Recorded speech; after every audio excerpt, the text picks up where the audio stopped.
Hello everyone and welcome back to my channel. तो ये trip मेरी शुरू होने वाली है दिल्ली टू मथुरा वृंदावन, क्योंकि हम कॉलेज की तरफ से सेमिनार के लिए आ रखे थे और हमारे पास बहुत टाइम था। तो हमने सोचा सैटरडे संडे को यूटिलाइज़ करते हैं और निकल जाते हैं मथुरा वृंदावन की ओर। तो हमने ट्रेन की टिकट्स ली और ट्रेन में चढ़ गए और हम मथुरा पहुँच गए। मथुरा पहुँचने के बाद हमारा सबसे पहला काम था ऑटो लेना, लेकिन यहाँ पे कोई ऑटो वाले हमारे कम रेट में वहाँ पे हमें पहुँचाने को रेडी नहीं थे और यहाँ पे कोई ओला उबर भी नहीं थी। तो बहुत देर तक ऑटो रिक्शा वालों के साथ बकबक करने के बाद फाइनली हमें एक ऑटो वाला मिलता है, लेकिन वो कहता है जब ये ऑटो भर जाएगी तो ही मैं चलूँगा। फिर उसमें सारा सामान हमने वापस निकाला और हम फिर वेट करने लगे ऑटो वाले का। फिर फाइनली जाके हमें ऑटो मिलती है और हम अपनी थकी हुई शक्ल और सारा सामान लेकर ऑटो में बैठ जाते हैं। काफ़ी टाइम से हम ट्रैवल कर रहे थे मॉर्निंग से, तो हमारी शक्ल बहुत ज़्यादा थकी हो गई थी और मैं तो बहुत ही ज़्यादा थक गई थी। उसके बाद हम जाते हैं बाय ऑटो वृंदावन की ओर। रास्ता बहुत खूबसूरत था और बाय ऑटो तो दोस्तों के साथ मज़ा आ ही रहा था। फाइनली रात के 8 बजे हम वृंदावन पहुंच जाते हैं और वहां जाके मुझे याद आता है कि मेरे पास तो कोई कपड़े नहीं है वृंदावन में पहनने के लिए, क्योंकि हम दिल्ली सेमिनार के लिए आ रखे थे।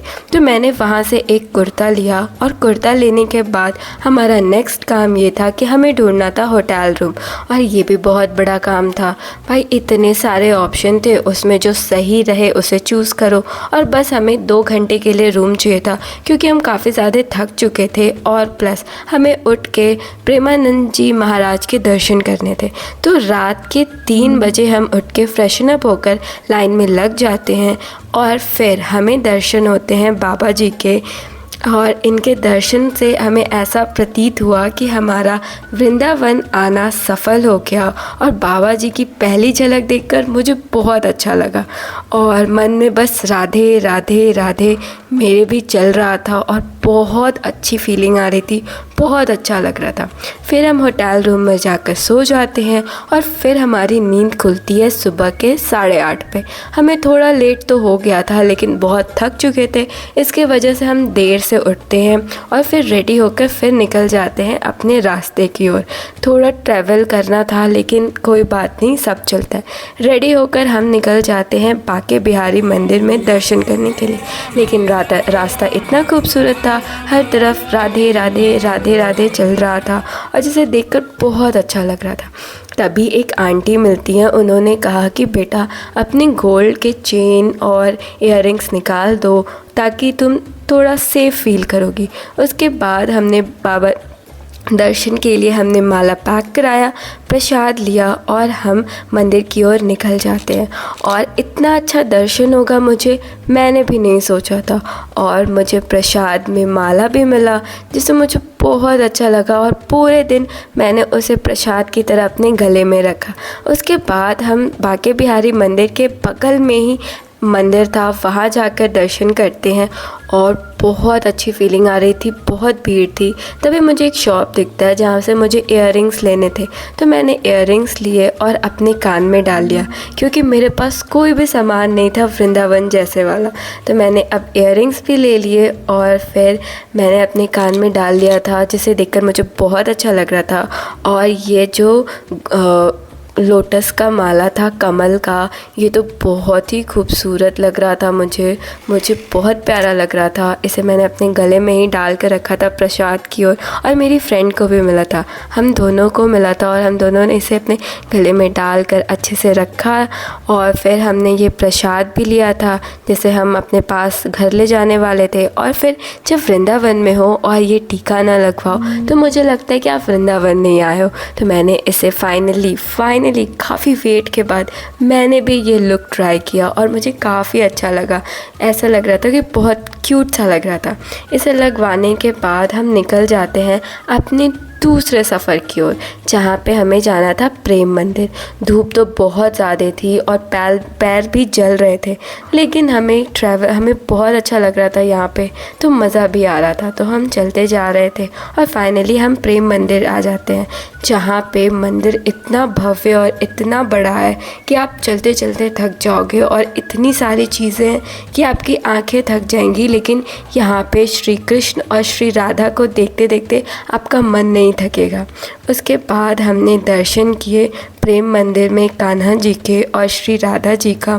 और यहाँ से दर्शन करने के बाद हम थोड़ी देर बैठ जाते हैं क्योंकि बहुत ज़्यादा थक चुके थे। और यहाँ की सजावट बिल्कुल श्री कृष्ण की तरह थी, बिल्कुल खूबसूरत, और हर कलर जैसे कि आपको अट्रैक्ट कर रहा है। इतना सुंदर कॉन्ट्रास्ट था सारे कलर का, जिसे देखकर मुझे बहुत अच्छा लगा। और यहाँ की डेकोरेशन बहुत सुंदर थी। फिर हम थोड़ी देर बाहर आकर बैठते हैं क्योंकि बाहर बहुत ज़्यादा गर्मी थी।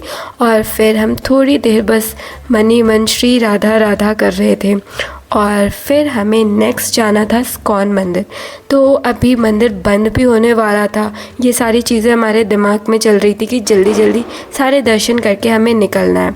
और फिर हम थोड़ी देर बाहर आते हैं, प्रेम मंदिर के थोड़े बाहर से दर्शन करते हैं, एंड देन फाइनली हम प्रेम मंदिर से बाहर निकलते हैं। और फिर हमारा थर्ड स्टॉपेज था ऑफकोर्स इस्कॉन मंदिर। वो बंद हो जाए उससे पहले हमको वहाँ पे जाना था। फाइनली हम इस्कॉन मंदिर पे पहुँच जाते हैं, एंड देन वहाँ पे तो बस चारों ओर राधा राधा राधा राधा, बस ऐसे ही चैंटिंग चल रही थी। और लोग मस्ती में डांस भी कर रहे थे, कीर्तन भी कर रहे थे, भजन भी कर रहे थे। तो हमने भी इसका लुत्फ़ उठाया और हमने भी भजन कीर्तन में अपने आप को लीन कर दिया। फिर हम बाहर निकलते हैं, चारों ओर देखते हैं, एंड देन हमें कुछ दिखाइए।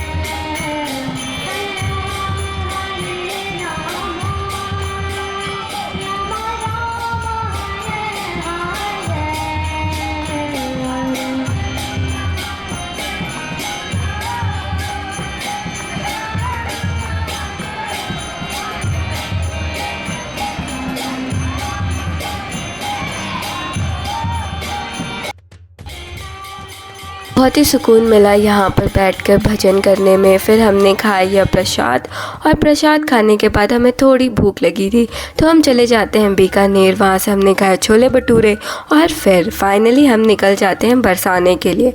रास्ता 3 घंटे का था तो मैं काफ़ी ज़्यादा थक गई थी चलते चलते, तो मैं बस में सो गई।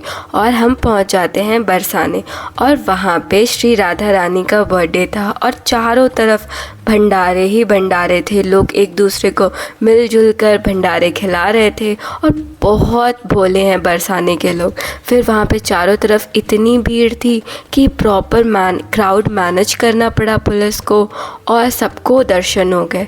और इतनी भीड़ में भी हमें दर्शन हो गए, इससे अच्छी बात और इससे खुशी की बात हमारे लिए कुछ नहीं थी। फिर सारे श्रद्धालु खुशी खुशी अपने रास्ते की ओर निकल जाते हैं, और उनमें हम भी थे। और ये दर्शन करके हमारा मन बहुत खुश हो जाता है, क्योंकि ये जर्नी बिल्कुल अनप्रेडिक्टेबल थी। हमने प्लान नहीं किया था कि हमें वृंदावन आना है, और ऐसे दर्शन श्री कृष्ण के करने के बाद हमें तो बहुत अच्छा लगा। फिर हम वापस बरसाने से मथुरा आते हैं, और मथुरा से दिल्ली, और यहाँ पे हमारी जर्नी समाप्त होती है। If you like my channel, please do like, comment and subscribe. और मिलते हैं नेक्स्ट वीडियो में। Till then, bye bye.